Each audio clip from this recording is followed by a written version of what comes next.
আসসালামু আলাইকুম প্রিয় শিক্ষার্থী, প্রশ্ন 6 a প্লাস 1/a ইকুয়াল 4 হলে প্রশ্ন 6 দেওয়া আছে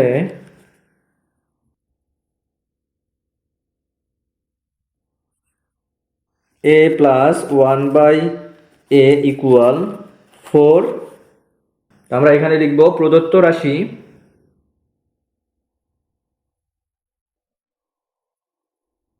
a to the power 4 plus 1/a to the power 4 a to the power 4 এর কোনো কোথাও সূত্র পাইছি আমরা? না, পাইনি। বা অনুসিদ্ধান্ত আছে? নেই। তাহলে আমরা কি করব? এটাকে ভাঙায় নেব। ভাঙায় নেওয়ার জন্য কি করব? আমরা প্রথম পদ থেকে a স্কয়ারে পরিণত করব। তাহলে a স্কয়ার বন্ধনী ক্লোজ করে এর উপর স্কয়ার দেব। তাহলে একে ঠিক রাখলে 2 দুগুণ 4 হয়ে যায়। তারপরে প্লাস প্লাসকে ঠিক রাখলাম 1/, এর উপর যদি আমরা স্কয়ার দেই এবং বন্ধনী ক্লোজ করি এর উপর স্কয়ার দিই তাহলে কত হবে? 1 কে ঠিক রেখে a চলককে ঠিক রেখে পাওয়ার যদি গুণ করে দিই তাহলে আমাদের কত বের হবে? 4 হবে। অর্থাৎ এটা কিভাবে হলো দেখে নেই। 1/a to the power 4 এটাকে ভাঙাবো এভাবে যে 1/a স্কয়ার অল স্কয়ার, অর্থাৎ 1 কে যদি আমরা বর্গ করে দেই তাহলে কত হবে? 1i হবে। আর এর উপর যদি আমরা বর্গ দেই এবং এর উপর স্কয়ার দিই তাহলে কত হবে? দেখো a কে ঠিক রেখে 2 দুগুণ 4 হয়ে যায়। আমরা বুঝতে পারছি? তাহলে 1/4 হয়ে যায়।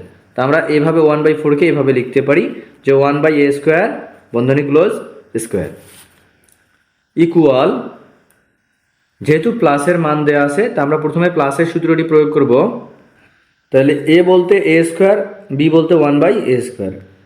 তাহলে a square plus 1/a square বন্ধনী ক্লোজ এর উপর স্কয়ার মাইনাস সূত্রের মাইনাস, এখানে প্লাস হলে মাইনাস আমরা লিখব এখানে 2 ইন্টু a বলতে a স্কয়ার, b বলতে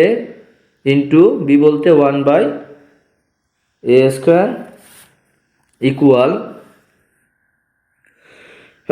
এরপরে আবারও এখানে সূত্র হচ্ছে কিসের? প্লাসের সূত্র। যেহেতু এখানে প্লাসের মান দেওয়া আছে তাহলে a স্কয়ার 1/a স্কয়ার এর উপর অল স্কয়ার আছে। তাহলে আমরা ভিতরের সূত্রটি প্রয়োগ করে দেব। ভিতরের পদগুলোর সূত্র হবে কি? প্লাসের সূত্র হবে a প্লাস b অর্থাৎ 1/a অল স্কয়ার প্লাস হলে মাইনাস 2 ইন্টু a বলতে a, b বলতে 1/a এর উপর অল স্কয়ার বলতে দ্বিতীয় বন্ধনী ক্লোজ করে আমরা অল স্কয়ার দেব মাইনাস মাইনাস উপর নিচ a আছে, a কাটা যাবে, -2 থাকবে শুধু। এখানে 2 বসায় দেব ইকুয়াল। এখন আমরা কি করব? এখানে মান বসায় দেব। a প্লাস 1/a এর মান কত আছে? 4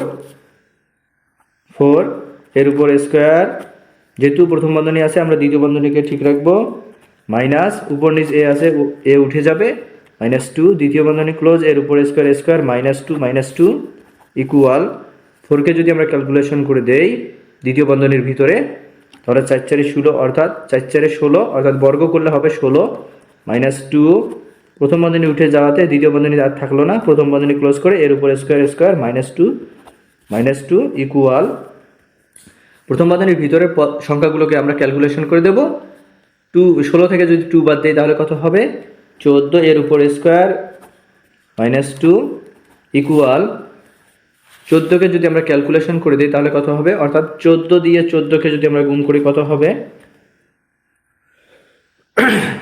196 -2, এখান থেকে যদি আমরা 196 থেকে 2 বাদ দেই অর্থাৎ 2 বাদ দেই তাহলে কত হবে? 194। তাহলে আমাদের মান কত বের হলো? 194। এটাই आंसर। বা আমরা লিখতে পারি নির্ণয় মান 194।